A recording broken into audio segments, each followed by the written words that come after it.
masters to recoup the cost of raising them. The bill also made blacks equal under the state's laws, removed the prohibition on interracial marriage, and allowed free blacks to testify against whites in state courts.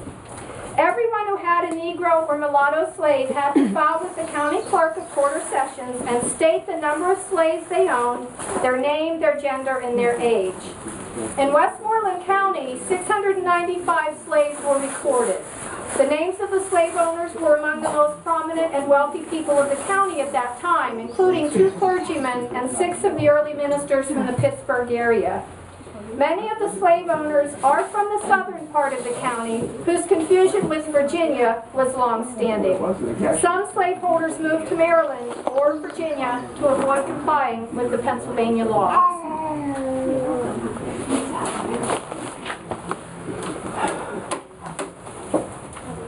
Clerk, please call the next case.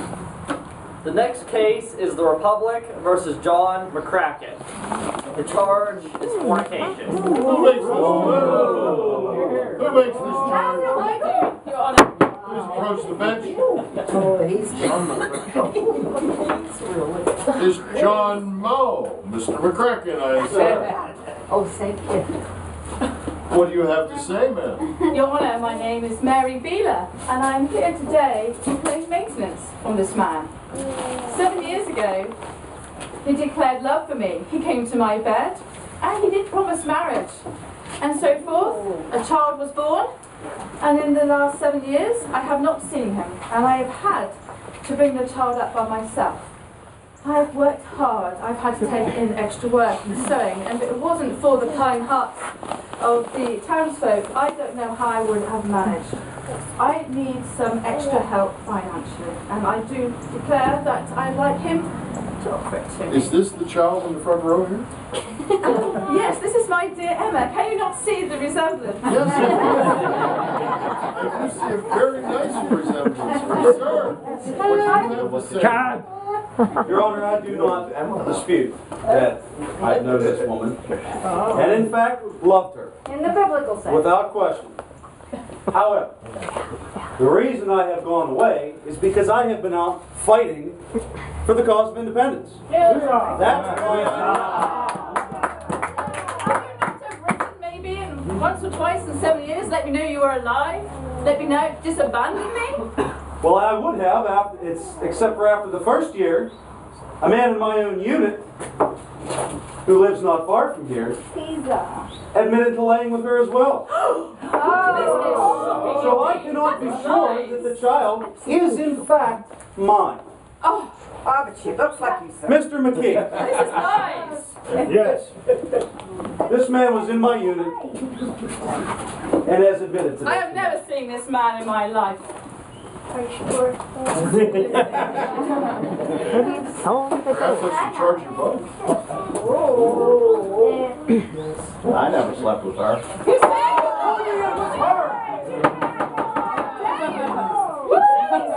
Towards me. You are nothing but a scoundrel, sir. You could have just written. Apparently this was a mistake on my part. I do believe yes. Darling, is there any possible way? Absolutely, no, not after 7 years. Save that for after the marriage. Emma, would you please approach the bench? Would you please face the court? Now, the problem here is quite simple. I find guilt on both sides. It has often been said that a man promises love for sex, but a woman promises sex for love. The innocent party here is poor Emma in the center. And for that, we shall reward her. Mr. McCracken. Sir. Having actually pled guilty, this court directs you to be fined for the abandonment of a minor child. You will pay the costs of the prosecution and give surety for the maintenance of the child in the amount of £3,000.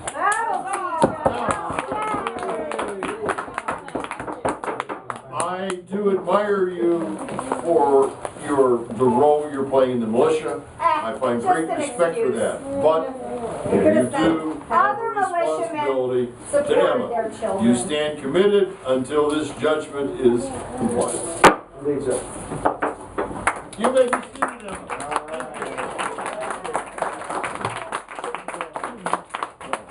Your first stage appearance. Isn't it reassuring to know that a man was expected to pay to support his child even when women had limited rights at that time? The next case is from 1783, and a lot has happened since the last case.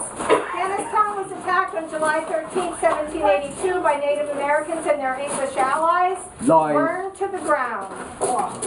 And this is the situation for the next case. Sheriff. Henry! Oh yay, oh yay, oh yay. Hear ye draw near to this quarter general sessions for the feast of Westmoreland County on the 6th day of July in the year of our Lord 1781. Before the Honorable Justice of this court, William Lockreed, God save this court and God save the Republic. God save the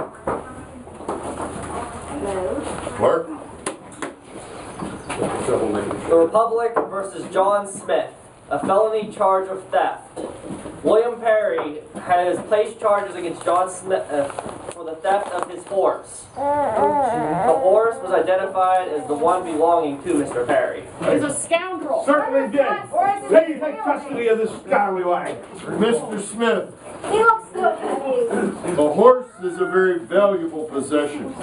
In fact, a man has 3 valuable possessions.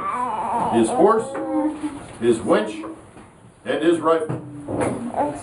You have taken this man one of his valuable possessions, the horse. I've taken nothing. Oh, yes, he has. I have none. He was in possession of it when I captured him. How did you come in possession of the horse, sir? I found him down at Crabtree Run. Found him. You found him down at Crabtree Run Water. Yes. Where had you left the horse, sir? Sir, it was on my farm. Those here at Hannastown know my farm is just over the next hill here. Having paid my whiskey tax, we were loading up with my young apprentice.